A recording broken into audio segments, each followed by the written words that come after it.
because we revisit it year after year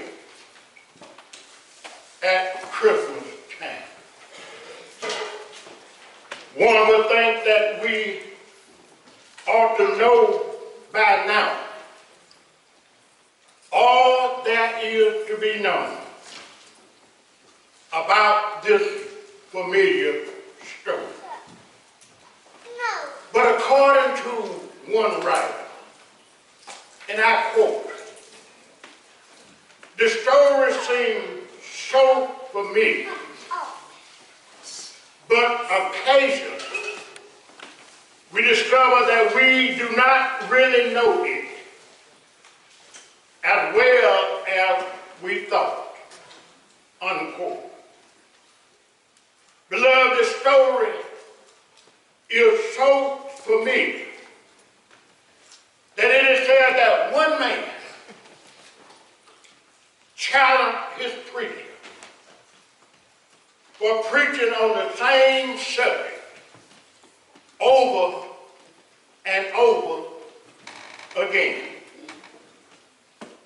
It is said that the man said to his preacher, all I ever hear you talk about is the birth of Jesus and the resurrection of Jesus. However, the man quickly turned red when his wife said, that's because the only time you come to church is on Christmas and Easter. Now, if the man was only attending church on Christmas and Easter, it is understandable why he used the word preacher and not pastor. You see, if a pastor only sees members of the church at Christmas and Easter, they can by right only refer to him or her as their preacher. Because certainly, he or she is not their pastor. You see, Webster defines the word pastor to mean clergy, serving a local parish or church. And one of the many responsibilities of the pastor is to watch over the souls of the members of that particular church. But it's hard for a pastor to watch over the souls when they only see them on Christmas and Easter.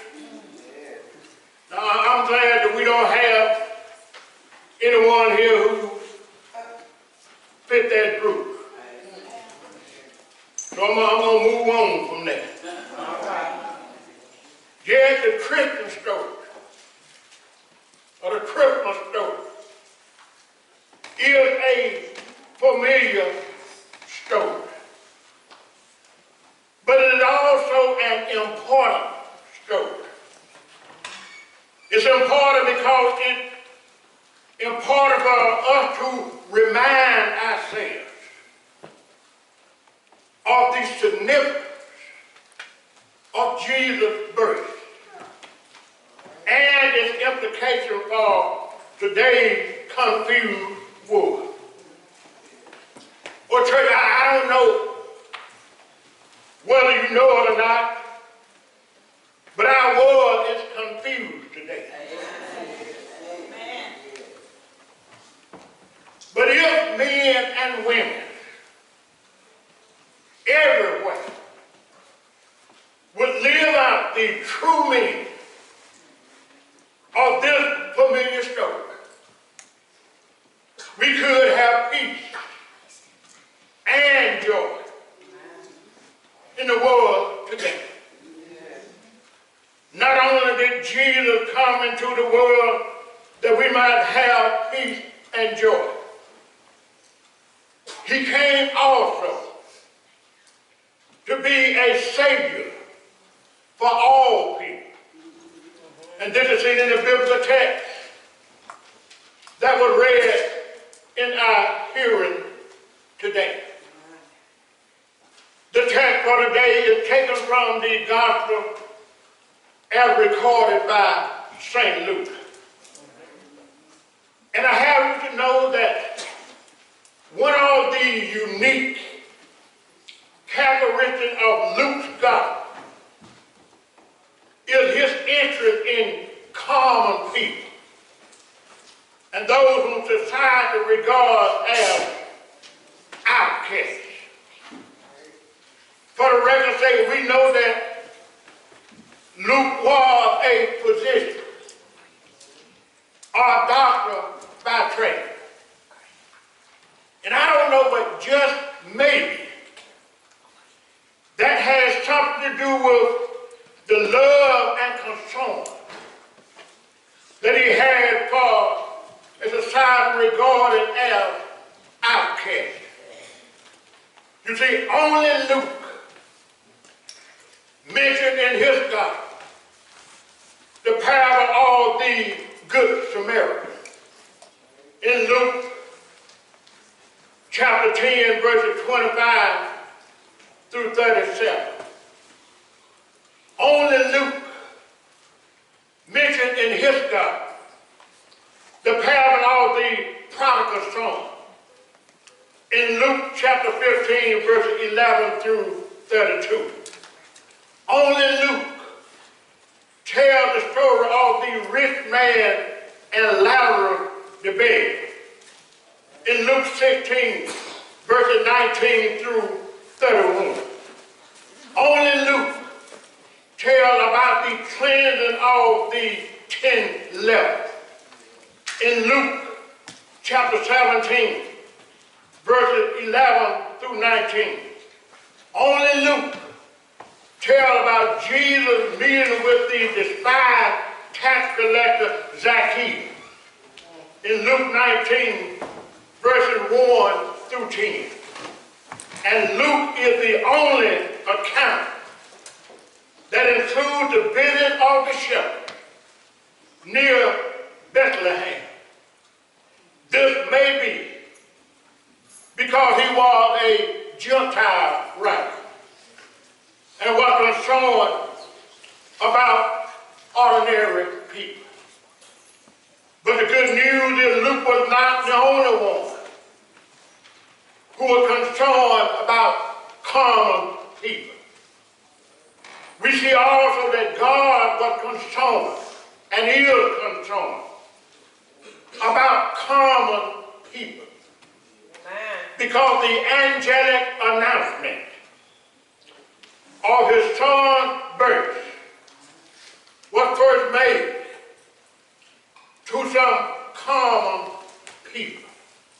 Amen. The text says that there were in the same country shepherds abiding in the field, keeping watch over their flock by night.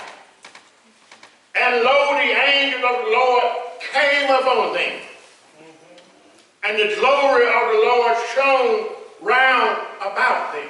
Yeah. And they were so afraid.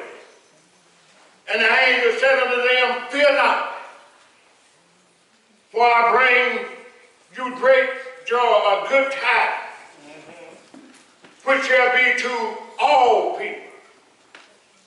For unto you is born this day in the city of David a Savior, which is Christ the Lord.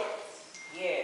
Now, brothers and sisters, for us to really understand how common they were, we need to know something about the life of shepherds. Yeah. You see, being a shepherd was not the most popular job around. They spent long lonely, sleepless nights out in the field to protect their flock from thieves and wild animals. They were despised by many and considered to be the outcast of society. They didn't have comfortable mattress to sleep on. Instead, they had to use their clothes for their bed. Also, it is said that because of their work with animals, oftentimes they were ritually unclean, which means that they were excluded from most, if not all, temple functions. Yet it was to common people, such as these, that God chose to announce the birth of his son, Jesus Christ. This announcement could have been made to kings and rich people. But God chose the lowly shepherds to be the first one to hear this good news. The good news was that a Savior had been born in the city of Bethlehem. This Savior would bring salvation to all people. You see, we are often reminded that salvation was for the Jews only. But this passage of Scripture let us know that God always had a plan in motion that would come to pass in the fullness of time for all people who were not of the Jewish people. After this angelic announcement, the Bible said the shepherds left their flock in the field because they were not at the top of their priority list anymore. They were going to see the Christ child through whom salvation would come to all people. And there are two things that we would do well to learn from those lowly shepherds, and I'm going to be through. Number one, there comes a time when we need to leave those things in the field that will keep us from seeing Jesus. Oh, y'all didn't hear me. There comes a time when we need to leave those things in the field that will keep us from seeing Jesus. You know what yours are, and I know mine. But there comes a time when we need to leave those things in the field that would hinder us from seeing Jesus. When we think about the shepherds, what seemed so important to them wasn't so important anymore because of their desire to see Jesus. You see, we have to first have that desire to see Jesus. And once we have that desire to see him, we don't mind leaving those things that hindering us from seeing him. The second thing is we don't need to put off till tomorrow All right now. what we can and need to do today. Yeah. The Bible says the shepherds made haste, which means they got in a hurry Yeah. to go to Bethlehem. to see the Savior of the world. Yeah. You see, we have a tendency to procrastinate, which means that we have a tendency to put off and to put off seeing Jesus. Put off to tomorrow thinking we have plenty of time. Yeah. But when it comes to Jesus, we need to get in a hurry to get our house in order. Because one day this same Jesus is coming back again. I don't know when he's coming. But I heard him say that I'm going away to prepare a place for you. Yeah. And if I go away and prepare a place for you, I will come back again. Yeah. Yes, my brothers and sisters, Jesus is coming back again. Uh-huh. My Bible tells me that there's going to be a meeting up there in the air. Oh, yeah. My Bible tells me that they'll be coming from the north, east, south, and west. Yeah. Coming to the place of rest. Yes, my Bible tells me that every one of us Yeah. shall stand before the judgment seat of Christ Yeah. to give an account of the life that we have lived down here on this earth. But I want you to know that when we have our house in order, we don't have to worry about standing before the judgment seat of Christ. If you got your house in order, if you got your business fixed up, you don't have to fear the judgment seat of Christ. But doing this aspect seat, if you open up your heart and invite him in, or he will come in to you. And I want you to know that when he come in, he will make a difference in your life. Oh, yeah. And the reason why I know, because I'm a living witness today, that one day I invited him to come into my life. Oh, yeah. And he made a difference in my life. He made such a difference that when the day comes when I shall stand before my Maker and my Creator, I don't have to be standing there with my head hanging down in shame. Oh, yeah. I don't have to be standing there with guilt in my heart. I can be standing there waiting for my reward. Yes, Lord. I don't know about you, but when I stand before my Maker and my Creator, I want to hear him say, servant, well done. He don't have to call me by my name card, no, because he knows my name. I want to hear him say, servant, well done. All right now. You've been faithful over a few things. And because you've been faithful over a few things, I want you to come on home now. I'm going to make you ruler over many things. I don't know, but maybe that's why the hymn writer sang the song when he said, give me wings. Oh, yeah. Give me wings so I can fly away to be everywhere.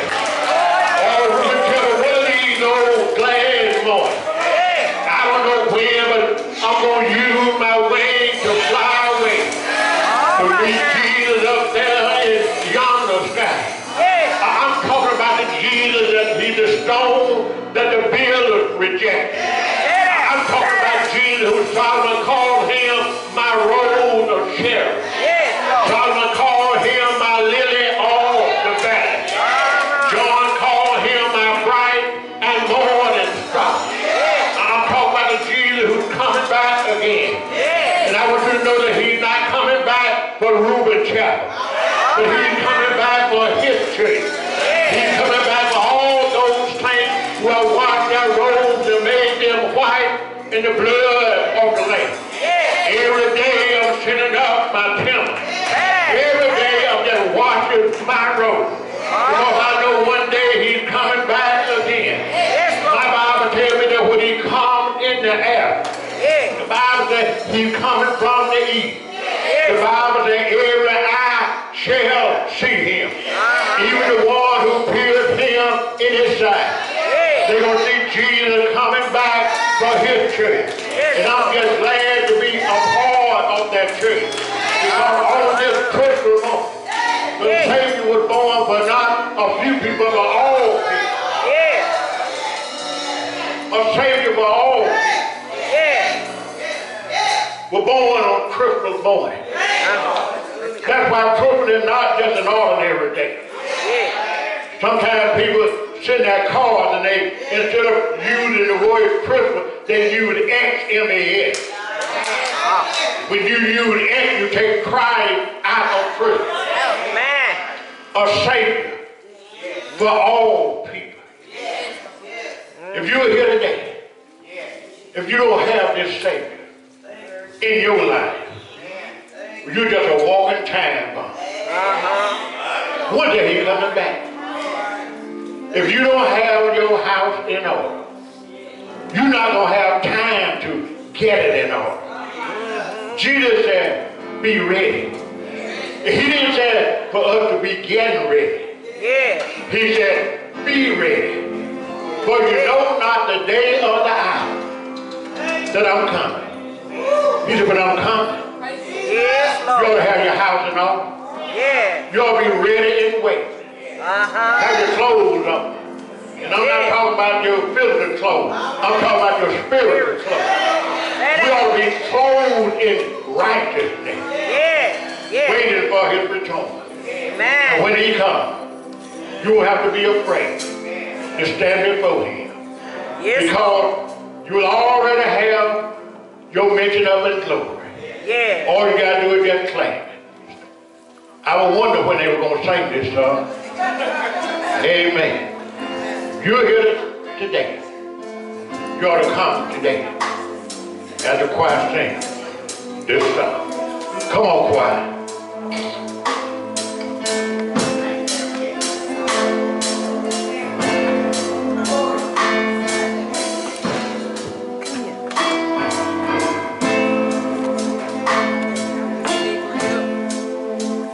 A Savior for all people.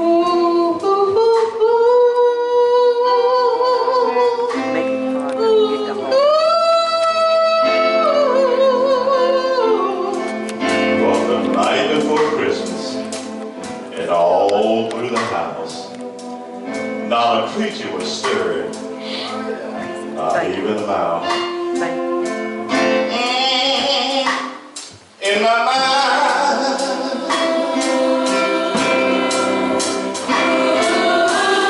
I want to be free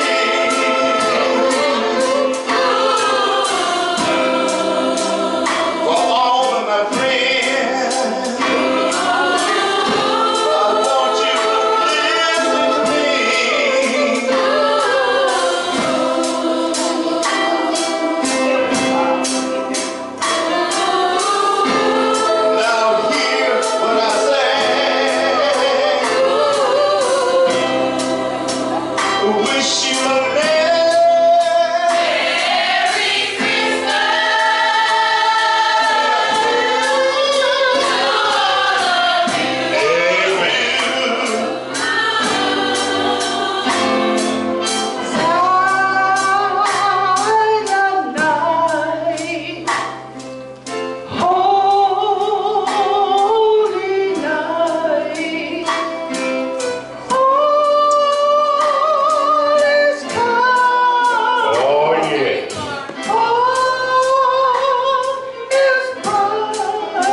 CME Church.